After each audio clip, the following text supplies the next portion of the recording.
बहन मैं आ गई। दीदी दीदी आप यहाँ अचानक बिना बताए? अरे नहीं नहीं, बिना बताए नहीं आई हूँ। वो मेरी बहन का सुबह कॉल आया था, उसने कहा कि उससे मुझसे मिलने का बहुत मन कर रहा है, इसलिए उससे मिलने के लिए चली आई। वैसे है कहाँ पर वो क्या है कि वो घर पे नहीं है, ऑफिस चली गई है। ऐसा कैसे हो सकता है? उसने तो कॉल करके मुझे खुद बोला था कि वो घर पर है, और अभी शायद मुझे आवाज भी आई थी उसकी। अरे नहीं नहीं, आपको कोई वहम हुआ होगा, घर पे तो है ही नहीं, तो आवाज कहाँ से आ सकती? अगर ऐसा था तो बता दिया होता कॉल करके। वैसे मैं उसके लिए गिफ्ट लेकर आई थी, ये आप प्लीज उसे दे देना। हाँ हाँ, मैं आएगी तो वो दे दूंगा उसको और बोल दूंगा कि आप आई थी। चलती हूँ मैं। ठीक है, नमस्ते। नमस्ते। बिल्कुल चुप, अपनी दीदी को बताने चली है, जान से मार दूंगी तुझे। आप लोग जो कर रही हैं माँ जी, मेरे साथ बिल्कुल अच्छा नहीं कर रही हैं। मेरी दीदी को अगर पता चला ना, वो आप दोनों में से किसी को नहीं छोड़ेंगी। आपको अच्छे से पता है, वो लॉयर है। वो ना ऐसा केस बनाएंगे ना, आप दोनों जिंदगी भर जेल में चक्की पीसोगे। अच्छा, तुझे क्या लगता है कि तेरी बहन लॉयर है, तुझे बचा लेगी हमसे? मेरी बात ना कान खोल के सुन, तेरी बहन क्या, तेरी बहन का भगवान भी आ जाए ना, तो हमसे तुझे कोई नहीं बचा सकता। तुझे ना सबक सिखाना पड़ेगा, और सबक सिखाने के लिए ना तुझे बाहर ले चलना पड़ेगा। तू चल। ये जो तेरी जुबान दिन पे दिन बढ़ती जा रही है ना, इसको आज मैं कंट्रोल में ला कर रहूंगा। तू अपनी बहन को बताएगी। रुक, मैं तुझे समझाता हूँ। खबरदार।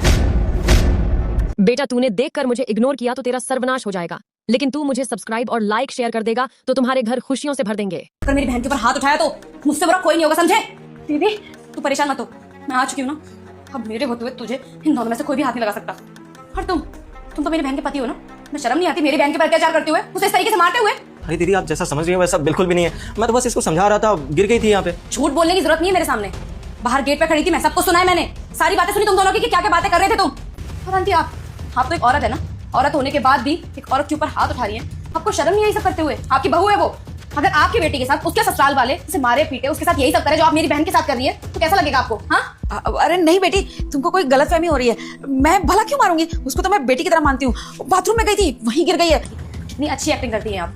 सच्चाई आ चुकी है मेरे सामने, उसके बाद भी आप दोनों मुझसे झूठ बोले जा रहे हो। मालूम नहीं तो क्या करूँ? शादी में क्या लेके आई थी? खाली हाथ आई थी यहाँ पे। अगर पैसे मांग रहा हूँ तो क्या गलत कर दिया? अपने हक के पैसे मांग रहा हूँ, आई बात समझ में? क्यों? अब तुम्हें दहेज की चाहिए? तुमने तो लव मैरिज की थी ना मेरी बहन से।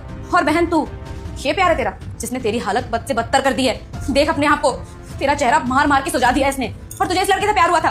पापा उस टाइम भी तुझसे बोल रहे थे कि इस लड़के शादी मत कर, ये आदमी ना गिरगिट है, शादी के बाद अपने रंग बदलेगा। लेकिन तुझे हमारी बात समझ में नहीं आई। हमें भी नहीं पता था कि शादी के बाद सिर्फ चंद पैसों के लिए ये तेरी हालत ऐसी बना देगा। इन दोनों के किए की सजा तो इन्हें मिलकर रहेगी। चल मेरे साथ कर।